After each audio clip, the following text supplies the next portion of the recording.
one single tree can produce enough oxygen to support 2 people.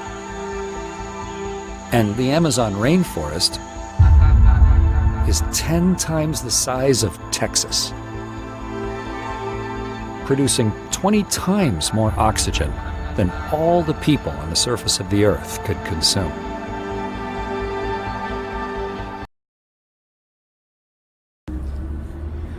지구상 동식물 중 10% 이상이 아마존 우림에 서식하고 아마존 우림에서 자라나는 나무의 수는 도하 3,900억 그루 16,000종으로 추산됩니다. 습한 열대림은 가장 종이 풍부한 생물 공개이며 아메리카의 열대림은 아프리카와 아시아의 습한 산림보다 지속적으로 더 많은 종이 서식합니다.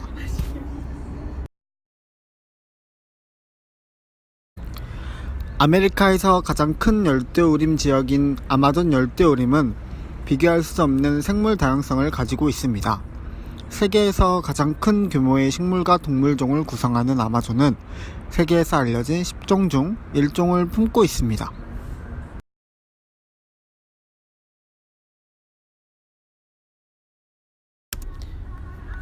열대우림은 하나의 자연 약국이라 할 수 있습니다. 미개척된 천연자원 열대우림은 전 세계 육지의 9%를 차지하고 있고 전 세계에 꽃을 피우고 열매를 맺는 식물이 약 12만 5천 종이 서식하고 있습니다. 또한 열대우림에서 현재 전 세계 제약회사의 약물 성분 중 4분의 1이 아마존 열대우림에서 발견되어 추출되고 있습니다.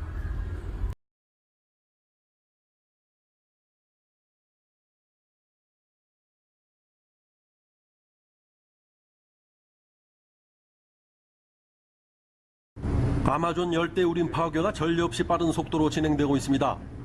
브라질 국립우주연구소에 따르면 작년 8월부터 올해 4월까지 불법 벌목 등으로 파괴된 아마존 열대우림은 8,200헥타르에 달합니다. 하루 평균 약 50헥타르, 축구장 70개 면적의 열대우림이 사라진 셈입니다. 이달 들어 열대우림 파괴는 더 빠른 속도로 진행되고 있습니다. 지난 1일부터 15일까지 보름 동안 파괴된 면적은 6,800헥타르, 축구장 7,000개 넓이에 해당합니다. 시간당 19헥타르의 열대우림이 사라졌다는 것으로 지난해 같은 기간보다 파괴 속도가 2배 이상 빠릅니다. 이런 추세가 계속된다면 오는 7월까지 열대우림 파괴 면적은 역대 최대 규모를 기록할 것으로 보입니다. 면적이 가장 넓은 아마존 지역의 파괴 현황을 대표로 말씀드리겠습니다. 최근 몇 년 동안 아마존에서 발생한 화재 중에서 최대 규모에 속하는 이번 화재는 아마존의 생물 다양성과 현지 원주민 공동체는 물론 전 세계의 기후를 위협하고 있습니다. 산림 벌채와 화재의 증가로 인해 온실가스 배출이 늘어나고 지구온난화가 악화되며 지구 곳곳에서 강력하고 위험한 이상기후가 발생하게 됩니다. 브라질 국립우주연구소 INPE의 발표에 따르면 2019년 8월 한 달 동안 아마존 내 25,000제곱킬로미터에 이르는 대지가 불에 탔다고 보도하였습니다. 이는 한반도의 약 4분의 1 크기에 해당하는 면적입니다.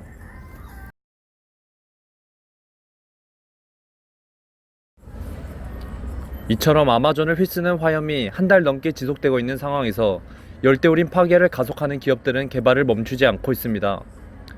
대형 패스트푸드 업체인 맥도날드와 버거킹, KFC는 이곳에서 생산된 제품의 주요 구매자인데요.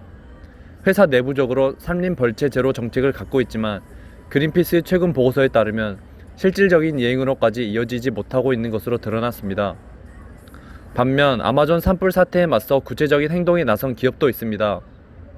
아웃도어 브랜드 팀버랜드와 노스페이스, 반스 등을 소유하고 있는 VF 코퍼레이션은 지난 29일 브라질로부터 가축 수입을 일시적으로 중단한다고 밝혔고, VF 코퍼레이션 측은 자사 제품에 쓰이는 가죽이 브라질의 환경을 파괴하지 않는다는 사실이 확인되면 구매를 재개할 것이라며 브라질 정부의 책임 있는 환경 정책을 요구했습니다. 두 번째로 말씀드릴 내용은 열대우림을 파괴에 따른 기후변화입니다. 아마존강 유역의 산림 벌채는 식생과 대기의 성분을 크게 변화시키고 해당 지역의 기후에 큰 영향을 끼칩니다. 숲을 벌채하면 일단 초지가 되어 토양의 입단 구조가 파괴되고 표층 토양 속의 물 저장 능력이 크게 감소합니다. 또한 알베도가 낮아지는데 여기서 알베도란 표면이나 물체에서 반사된 일사량을 말합니다. 예를 들어 눈이 덮인 표면은 알베도가 높고 토목과 바다는 알베도가 낮습니다. 알베도의 감소는 벌채 지역과 산림 지역의 지표 온도, 토양 온도, 강우량, 증발산량 등의 차이를 발생시킵니다. 한편 증발산량의 감소는 강우 형성을 제한하고 그 지역의 대기 순환에 변화를 줍니다. 강우량의 감소는 건조기의 증가를 의미하며 이로 인한 생태적 변화로 현존 열대림의 유지가 더 어려워지게 됩니다. 또한 건조로 인하여 산불의 빈도와 강도가 크게 증가하고 그에 따라 동식물 생태계가 파괴될 수 있습니다. 결론적으로 아마존 열대림의 무차별한 파괴는 물 순환의 변화와 복잡한 동식물 생태계의 파괴를 초래하게 되고 한번 파괴된 열대림은 자력으로는 다시 정상 회복이 불가능한 상태에 이르게 됩니다.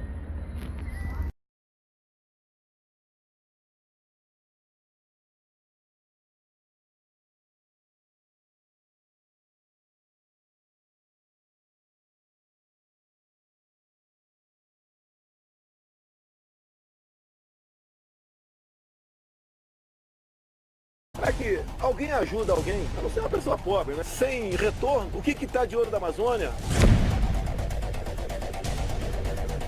Da queimada na Amazônia, que no meu entender pode ter sido potencializada por ONGs, porque eles perderam grana.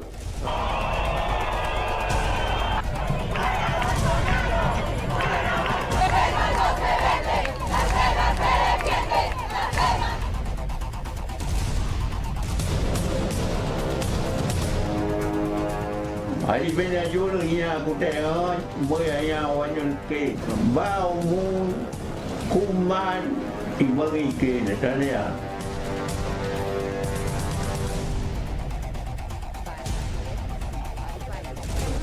A floresta amazônica é parte essencial da nossa história, do nosso território e de tudo que nos faz sentir ser brasileiro.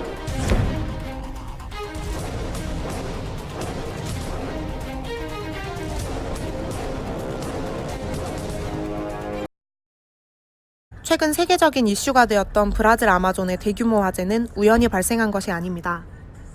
이 산불의 배후에는 브라질 대통령의 반환경 정책이 있습니다. 브라질을 바꿔놓겠다는 보우소나루의 야심찬 공약은 현재 좌초될 위기에 놓여 있습니다. 취임한 지 반년도 안 돼 대통령 주변 인물에 대해 부패 의혹이 불거졌고 그의 정치적 역량 문제가 도마에 올랐습니다.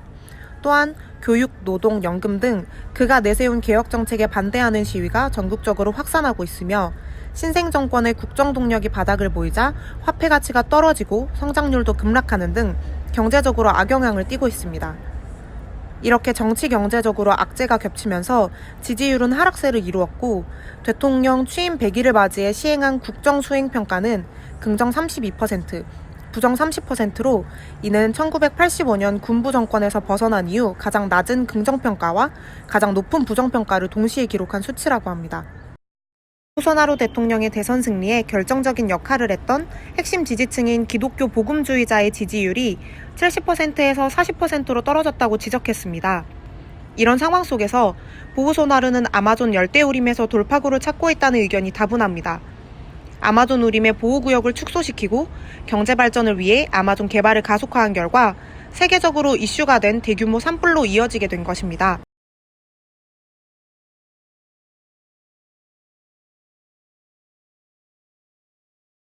CNN 방송의 브라질 원조 거부에 대한 기사입니다. 현재 아마존에선 3주가 넘게 대형 화재가 진행 중인 상황입니다. 이에 따라 G7의 의장국 프랑스는 2천만 달러의 지원을 하겠다고 밝혔지만 브라질은 이를 거부할 것이라고 브라질 언론 G1 글로보가 보도했습니다. G1 글로보에 따르면 볼소나루 브라질 대통령의 로렌조니 비서실장은 원주금은 거절할 것이며 고맙지만 유럽의 산림이나 재건하는 데 더 적절할 것이라고 전했습니다. 볼소나루는 국제적 원조에 대해 이는 브라질을 식민지가 아니었다면 사람이 살 수 없는 것으로 치부하는 것이라며 국가 주권에 대한 공격이라고 말했습니다. 로레조니 비서실장은 이 제안을 거절하면서 마크롱은 세계문화유산인 교회의 화재도 피할 수 없었으면서 우리에게 무엇을 보여주겠다는 것이냐고 비난하였습니다. 그에 이어 로레조니는 브라질은 민주주의 국가이며 식민지가 됐거나 제국주의 간행을 따른 적도 없었던 나라라며 이는 마크롱의 목표일지도 모른다고 덧붙였습니다. 아마존은 그 자체만으로도 많은 가치를 가지고 있습니다. 때문에 많은 나라에서 이번 아마존 대규모 화재를 진압하기 위해 지원을 아끼지 않겠다는 의사를 밝혔는데요. 하지만 브라질 정부는 아마존 화재가 국내 문제이므로 다른 나라가 개입하는 것은 주권 침해라고 주장하고 있습니다. 사실 브라질 입장에서 봤을 때 선진국의 개입은 다소 이기적이라고 생각이 될 수도 있습니다. 선진국이 산업혁명 과정을 거치며 배출했던 오염물질로 인해 지금의 기후변화가 왔다고 해도 과언이 아닌 상황에서 그들은 브라질 정부의 아마존 개발 정책이 기후변화를 더욱 가속화하는 행위라고 규제하고 있는 상황이기 때문입니다. 그래서 아마존 파괴로 인한 이산화탄소 발생량과 G7의 화석연료 사용으로 인한 이산화탄소 발생량을 통해 브라질과 선진국이 기후변화에 얼마나 영향을 주는지 비교해보았습니다. 먼저 이산화탄소 전체 배출량 중에 화석연료로 배출되는 이산화탄소량을 2014년 기준으로 알아보았습니다. 8개로 나눈 지역 중 브라질이 속한 라틴 아메리카의 배출량은 6번째를 차지했습니다. 화석연료로부터 배출되는 전 세계 이산화탄소량은 총 3226메가톤인데요. 여기서 브라질의 수치는 489메가톤입니다. 이는 전체 배출량의 2%가 채 되지 않는 양입니다. 또한 2014년 기준 G7의 화석연료 소비로 인한 이산화탄소 배출량과 브라질 열대우림 파괴로 인한 이산화탄소 배출량의 비교표입니다. G7의 연료 소비로 인한 이산화탄소 배출량의 총합과 브라질 열대우림 파괴로 인한 이산화탄소 배출량과 비교해도 브라질의 배출량은 매우 작은 수치입니다. 결국 기후변화에 기여하는 정도는 아마존 파괴보다 화석연료의 사용이 훨씬 더 크다는 것입니다. 아마존 열대우림 파괴로부터 배출되는 이산화탄소량도 화석연료로 인한 이산화탄소 배출량과 비교했을 때 현저히 낮은 수치입니다. 선진국에서 문제 삼는 브라질 열대우림 파괴로부터 배출되는 이산화탄소량은 연료 소비로 인한 배출량보다는 비교적 많으나 이 두 경우를 더해도 전 세계 화석연료 이산화탄소 배출량보다는 현저히 적다는 것을 알 수 있습니다. G7의 연료 소비로 인한 이산화탄소 배출량의 총합과 브라질 연료 소비 배출량과 비교해도 브라질의 배출량은 매우 작은 수치입니다. 결국 기후변화에 기여하는 정도는 아마존 파괴보다 화석연료의 사용이 훨씬 더 크다는 것입니다. 선진국인 G7이 브라질 개발 정책을 규제하는 것은 타당하지 않다고 생각합니다. 그러므로 브라질의 개발 정책을 무조건적으로 나무랄 것이 아니라 화석연료 사용을 줄이는 방안을 빠르게 구축하여 기후변화를 막아야 하는 것이 이 부분에 있어 더 중요하다고 생각합니다.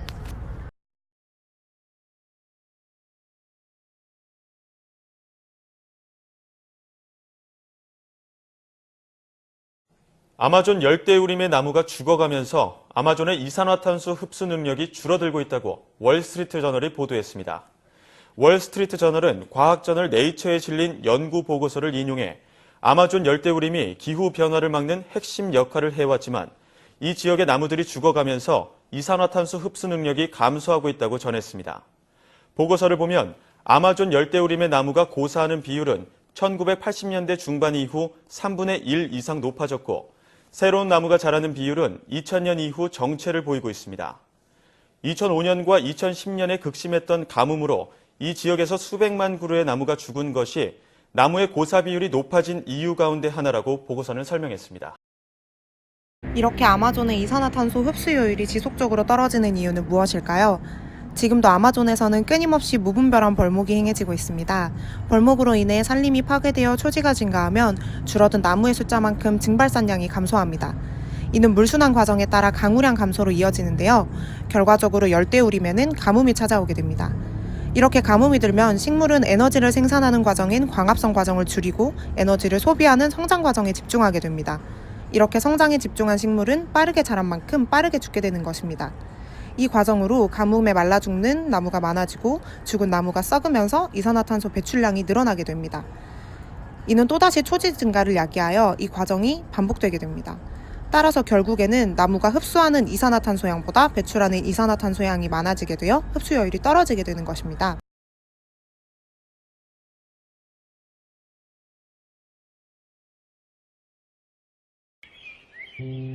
Torn from the fabric of the land, pockets of bygone woodland still endure upon the moors, standing like relics of a lost.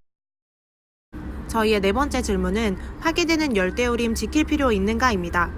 지금까지 앞에서는 아마존 파괴, 즉 손실됨으로써 얼마나 손해를 보는지, 얼마나 유해한지에 대해서만 집중되어 있었습니다. 하지만 시선을 조금 더 옆으로 돌려보면 새로운 숲이 탄생되고 있음을 알 수 있습니다.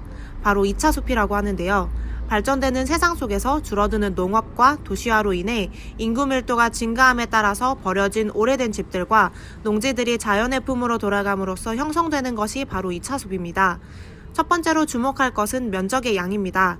한 추정에 따르면 매년 1에이커의 열대우림이 삭감될 때 한 번의 자연재해로 인해 농사나 벌목을 했거나 황폐해진 육지의 열대지방에서 50에이커 이상의 새로운 숲이 자라고 있다고 합니다.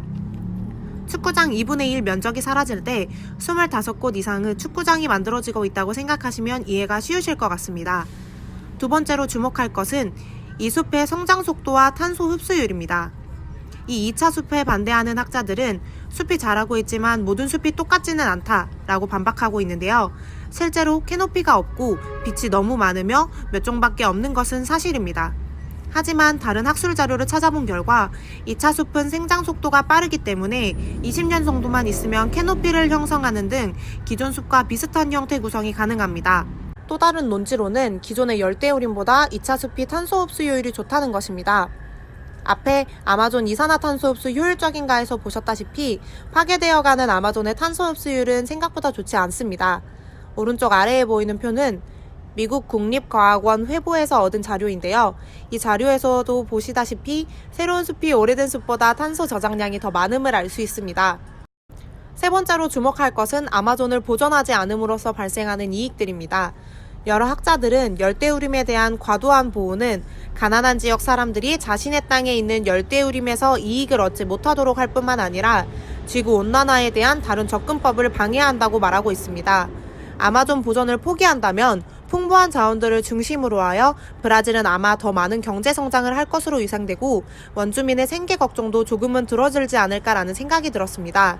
마지막으로 드릴 말은 UN 보고서에 따르면 이차림이 엄청나게 증가했음에도 불구하고 이를 설명하거나 정의하는 방법이 명확하지 않습니다. 21억 에이커가량의 2차 숲에는 생생한 우림으로 자랄 가능성이 있는 땅이 많이 포함되어 있다고 합니다.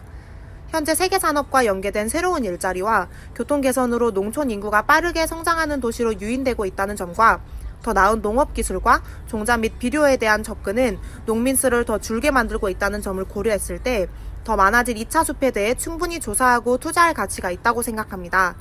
열대우림을 지킬 수 없다고 생각이 된다면 빠르게 포기하고 새로운 숲 조성에 좀 더 힘쓰는 것도 좋은 방법이라고 생각합니다.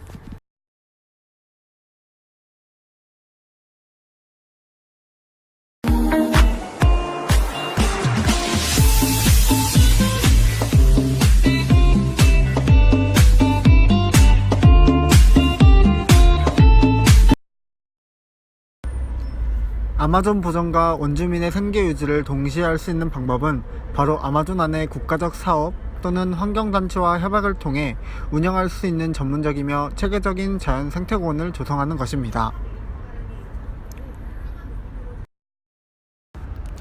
그에 따른 기대이익으로 주변 지형주물 및 환경을 잘 이해하고 있는 원주민을 가이드로 고용하여 일자리 창출과 동시에 원주민의 생계 유지에 도움을 줄 수 있습니다. 최소한의 개발로 가장 자연환경과 가까운 생태공원을 만듦과 동시에 벌목이나 자연방화로 파괴될 지역을 사전에 차단할 수 있습니다. 가장 날 것인 자연이지만 입장료를 받음으로써 더 이상의 자연은 무한한 것이 아니고 희소성을 가진다는 인식을 심어줄 수 있습니다. 하지만 이 생태공원의 한계점으로는 열대우림 기후 특성상 비가 많이 오므로 집안이 매우 습해서 필요한 건물들을 짓는 데 어려움이 있을 것으로 예상됩니다. 또한 생태공원 조성 과정 중 어느 정도의 파괴가 생길 수밖에 없다는 측면도 있습니다. 도시와 최대한 가까운 외곽 지역에 지어서 자연 파괴를 최소화하는 방안 마련이 필요합니다. 마지막으로 생태공원을 조성할 입지에 살고 있는 원주민들 중 생태공원을 반대하는 입장을 고려한다는 한계점도 있습니다.